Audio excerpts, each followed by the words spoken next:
This story takes place about 10 years ago, and it was the first and to date only time in my life I've had a relationship with a man.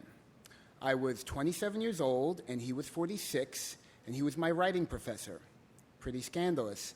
And we were together for about 6 months before I started to feel like because I wasn't telling anyone, so I felt like I was lying all the time. So I decided I was going to tell my family first. So one day I'm sitting in my kitchen, and I'm sitting across from my stepmother, and it's in the morning, and she's got her enormous cup of coffee and her cigarettes, and she's doing a crossword. And so I say, "Kathy, I have something to tell you.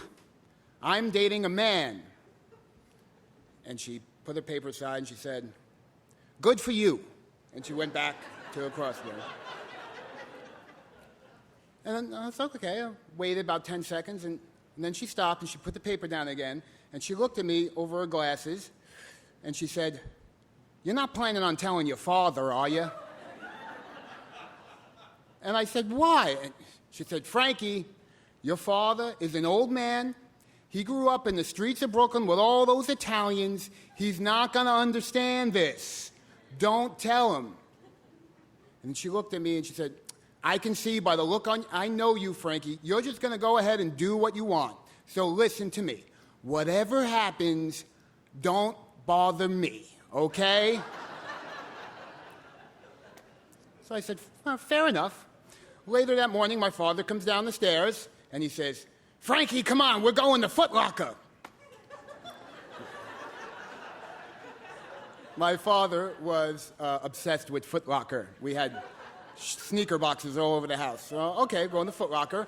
We're driving in the car, and my dad, he just turns to me and says, "So, are you seeing anyone now?" And I said, "Whoa, he asked for it."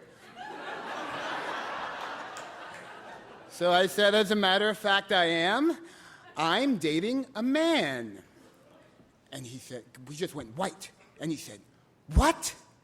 So I repeated myself slowly. I said, "I am dating a man." And there was just this incredible silence for like the longest minute of my life. And finally my father pulled up to a red light, and then he stopped and he looked at me very seriously and he said, "Where would you get an idea like that?" I had no idea how to respond to that. The liberal media? I don't know.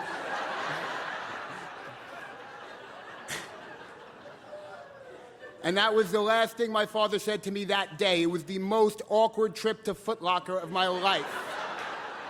We just looked at Nikes in silence.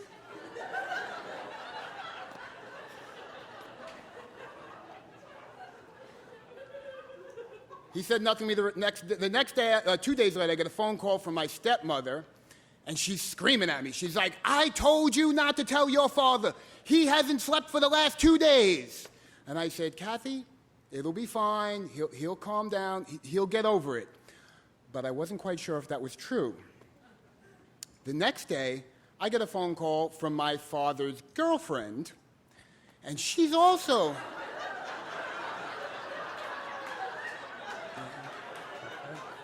Us Italians. She's also screaming. At the time, I'm in the car with my boyfriend, John.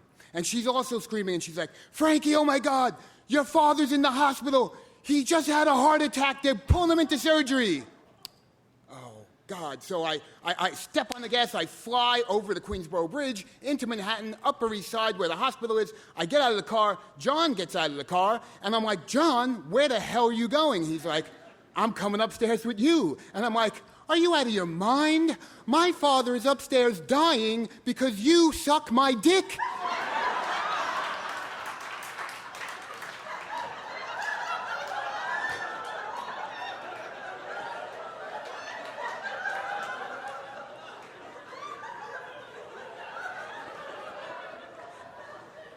There is no way you are going upstairs and standing next to the bed, okay?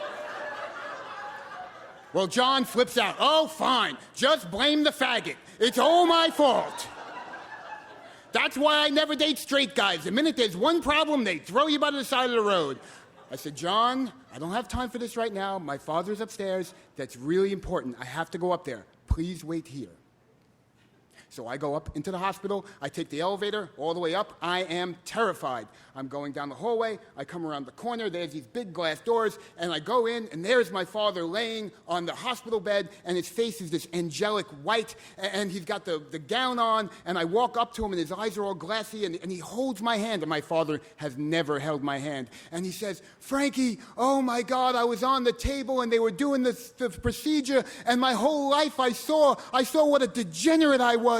And how I was never there for my family, and I'm going to be so different. I'm going to be a great dad. And he's just telling me all this wonderful stuff. And as he's telling me this, I look next to the bed, and on the little table there's a picture frame. And in the picture frame, there's a very recent photo of my father with a 4-year-old child I have never seen in my life. And in glitter is written on it, #1 dad. And I'm freaking out. I cannot believe that this is how he wants me to find out that I have a little brother. And I want to scream at him and choke him, but he just had a heart attack. So I smile and hold his hand, and we're silent. My father recovered really well from his heart attack. And he actually, maybe due to his near-death experience, grew to actually accept that I had a boyfriend. And some months after I really thought about it, and I had a very serious talk with my father, and I sat him down and I said, Dad, you really need, I don't want my little brother, James, to find out that he has a brother the way I did. You need to be a man and to be a father, and you need to tell him the truth. And he did.